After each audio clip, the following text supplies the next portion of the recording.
السلام عليكم ورحمة الله وبركاته.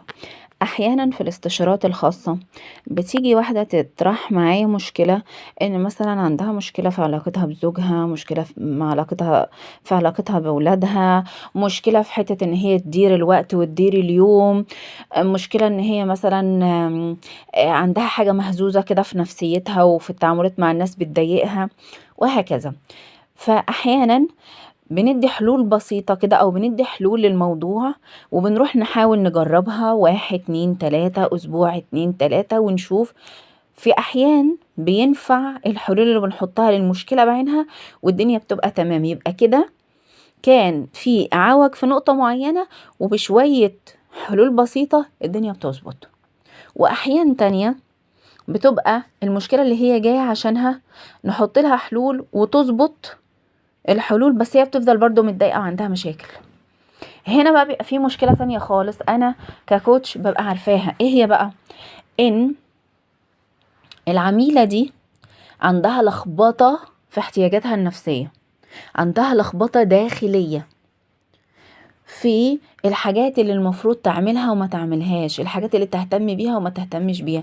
ان بنود الحياة او جوانب الحياة عندها مفيش توازن بينها، هي مركزة في جانب وسايبة جوانب تانية تبوظ. مثال بمعنى ان قد تكون هي مركزة في مثلا شغلها وسايبة علاقتها بجوزها وولادها او بيتها باظت. قد تكون مركزة مثلا مع جوزها وسايبة الباقي يبوظ، باقي الجوانب تبوظ. هنا بتبقى المشكلة مش في علاقتها بجوزها، المشكلة بتبقى ان هي سايبة حاجات في حياتها مش مديها ضوء، مش مركزة عليها. هنا الحالة دي مهما اديها حلول في المشاكل اللي طلع لها في حياتها مؤقتا، الضيق، الخنقة، الزهق، المشاكل الزوجية، المشاكل مع الولاد، مش بتتحل. دي لازم تقعد مع نفسها او مع كوتش مثلا، نقعد ننظم روتين يومي، اسبوعي، شهري، سنوي، للحياة كلها، نشوف جميع جوانب حياتنا احنا شغالين عليها ازاي. نشوف علاقتنا بربنا، انت في علاقة بينك وبين ربنا؟ انت بتقعدي يوميا تصلي بخشوع، تقرأي قرآن، تستغفري، تستشيري ربنا وتستخيريه في امور حياتك؟ لما بتقعي في مشكلة في جزء ما في حياتك، علاقتك بجوزك، بولادك، بأي حاجة، الفلوس دي مادية بتاع، بتلجئي لله، بتروحي تسأليه، قاعدة بتشكري ربنا على نعمه اللي مغرقاكي، مركزة مع ربنا؟ لا، ممكن تكون ما بتعملش كده.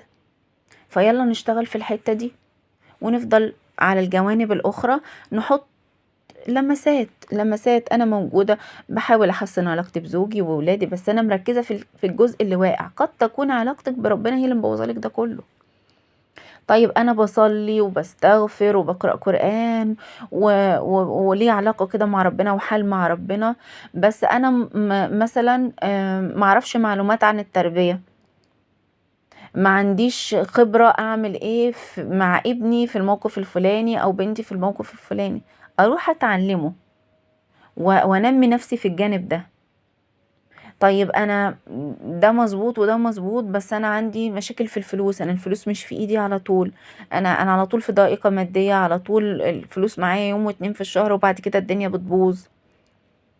فانا اروح اطمن بس على بقية الجوانب. انا علاقتي بربنا الحمد لله موجودة، انا بقوم بواجباتي كزوجة وكأم وكربة منزل، عندي بس شوية افكار عن الفلوس، يلا نتناقش فيها ونحلها. لكن معظم مشاكل الناس، وده يعني خلاص كده الواحد طلع بيه قاعدة من شغله، معظم مشاكل الستات في حياتها، مشاكل الناس في حياتها، ان هي مش ممشية الدنيا بتوازن بين كل جوانب حياتها. يعني احيانا تركز في الجانب ده وتسيب الجوانب التانية، ترجع تركز في الجانب ده وتسيب الجوانب التانية. لا، يوميا كل 24 ساعة انا لازم يكون ليا نظام بغذي فيه كل حاجة. يوميا ليا حال مع ربنا، يوميا ليا وقت لطيف بقضيه مع جوزي، يوميا ليا حاجات بعملها مع ولادي بحيث ان انا اغذي الجانب ده، يوميا ليا مكالمة لأمي او خروجة مع اصحابي، مش يوميا طبعا بس اللي هي ايه، حاجة ينفع تتعمل كل قد ايه اظبطها. يعني مثلا مرة في الشهر بخرج مع صحباتي. طب انا مش متاح في حتة بعيدة، ما عنديش اصحاب، اكلم ناس، اكلم صحباتي، اختي، اكلم واحدة صاحبتي في التليفون، النت مسهل كل حاجة. فاقعد كده مع نفسي، اعمل عصف ذهني، ايه الحاجات اللي لو عملتها يوميا تغذي جميع جوانب حياتي، واكتب اكتب اكتب اكتب. قد تكون قراءة، قد تكون رياضة، قد تكون عناية بالبشرة، قد تكون ان انا اقعد مع ولادي وقت، قد يكون ان انا مثلا اخصص وقت اقعد انا وجوزي نتكلم مع بعض، نشرب حاجة مش عارف ايه، قد يكون ان انا مش منتظمة في صلاتي، قد حاجات كتير. حطي كل ده على ورقة، وابتدي طلعي منه لستة مهام يومية، حاجات نعملها يوميا تدي مدد لكل الجوانب دي. فاليوم يعدي وانا عاملة كده ايه، ميكس جميل بين الجوانب كلها،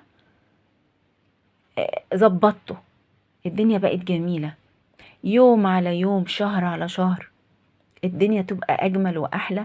وجميع المشاكل اللي كانت جاية تشتكي منها ست أو مجموعة من الستات بتهبط لوحدها وبتروح، بيطلعش عندها مشاكل مع جوزها ولا أولادها ولا حاجة، بس كل الحكاية الدنيا مدربكة عشان هي مش ممشية الدنيا بتوازن في جميع جوانب حياتها. قد يكون مثلا مشكلة زي مشكلة الفلوس، ان هي كل شهر، ادي حاجة هنعملها كل شهر مش كل يوم، كل شهر مثلا شيل مبلغ على جنب للطوارئ، استثمر فلوسي في حاجة، ادور على مصدر دخل، اشوف شغلانة تانية، اشتغل من البيت، مثلا اي تدابير بقى في حكاية الفلوس دي، كلها حاجات ان الجانب ده واقف، فلازم اديله مدد، اشتغل واركز فيه. فمعظم مشاكل الناس، الخلاصة بتاعت الفيديو، معظم مشاكل الناس بتتحل بان هم يعملوا وزنة لحياتهم، بحيث ان يومي يعدي وانا مغذية كل جوانب حياتي، اسبوع يعدي وانا مغذية كل جوانب حياتي، الشهر، السنة، وفي اهداف عامة لحياتي، انا عايزة حياتي يبقى فيها وفيها وفيها الشكل الفلاني بعلاقتي بربنا، الشكل الفلاني بعلاقتي بجوزي، الشكل الفلاني بعلاقتي بولادي، بجسمي، بشكلي، اهداف كده مكتوبة وواضحة قدام عيني عشان امشي خلالها وامشي بيها حياتي. كل ده لو مش موجود، توقع انك تقولي انك عندك مشاكل في الحتة الفلانية والحتة الفلانية، كله كده بقى ايه، دربكة على بعضه. فننظم حياتنا ونسأل ربنا ونستخير ربنا ونستشير ربنا ونقوله دلنا يا رب ايه اللي نعمله وايه اللي ما نعملوش، وربنا سبحانه وتعالى هيدلنا، ونعمل وزنة لحياتنا، ونعمل قائمة مهام يومية تخلينا حياتنا كويسة. وده كله والله هيصب في الاخر في حياة سعيدة، ونكون عايشين براحة واطمئنان وحاسين بان الدنيا افضل بكتير، بدل ما نقعد نخبط هنا ونخبط هنا ونخبط هنا. والسلام عليكم ورحمة الله وبركاته.